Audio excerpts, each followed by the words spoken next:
The Conservatives released a piece of their another portion of their platform, and part of it is addressing like the hardest core criminals we have in the country. Of course, I'm saying this sort of half hypothetically. You can literally murder people and end up on bail and end up with house arrest, right? Like just insanity, right? That's why there's this massive crime wave. So the Conservatives said, okay, you know what? The courts don't want to lock up criminals for some reason. And they just want to keep letting them out for some reason. And that's complicated.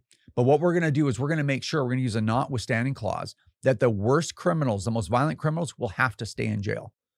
Mm-hmm. And liberals are losing their minds. Yeah.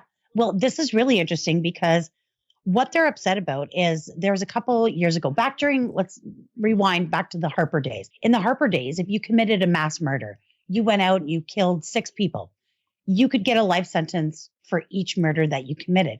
Well, those were, that was overturned by the Supreme Court of Canada as being unconstitutional, that to stack up all these life sentences one after the other. So what Poilievre is suggesting is he's going to use the notwithstanding clause, which is in the Constitution under Section 33, in order to return to that.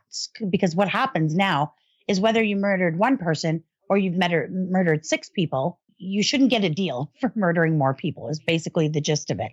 And of course, you're right. The liberal outrage is wild. I can only imagine if they put that much passion into defending, the families, the survivors, the victims. The other thing that he's talking about doing is just automatic refusal of bail. So if you are sentenced, for the most heinous crimes, if you're sentenced to 25 years, you're not going to be eligible for bail or parole in 15. And the reason for that is when you've got these heinous crimes where people should never be out of prison again, even though, I've seen some conjecture from the liberals saying, well, how many mass murderers or these types of people are running around? Well, that's not the point. The point is every time they have a bail hearing, the families, the survivors, or even the victims themselves have to endure going through their parole hearing just to have it refused. So just save the trauma to these people by just refusing to do that. So it's interesting because I made a tweet about this saying the liberal government fully supports confiscating legally acquired property from people like you and I who've done nothing to warrant it. We've committed no crime and we don't deserve that. That's totally fine.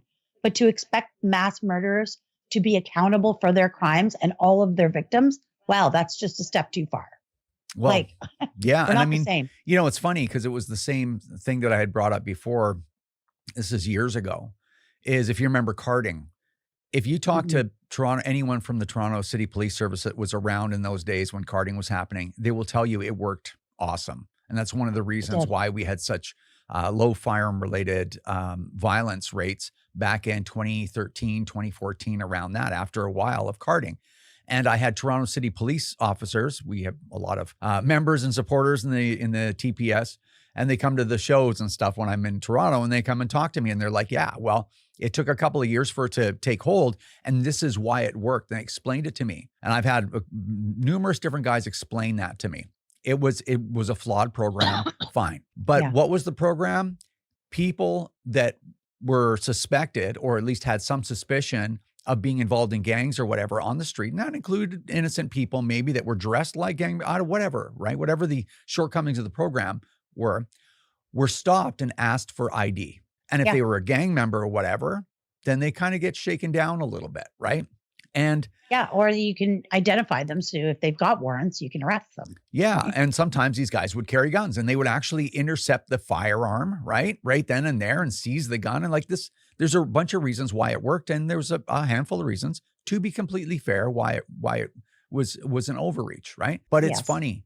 People lost their minds at the audacity that to stop the murder in downtown Toronto, that people would be asked for their ID when they're walking in the high crime areas, that they would be asked for ID. Like, how outrageous is it that someone would be asked for ID, maybe even more than once?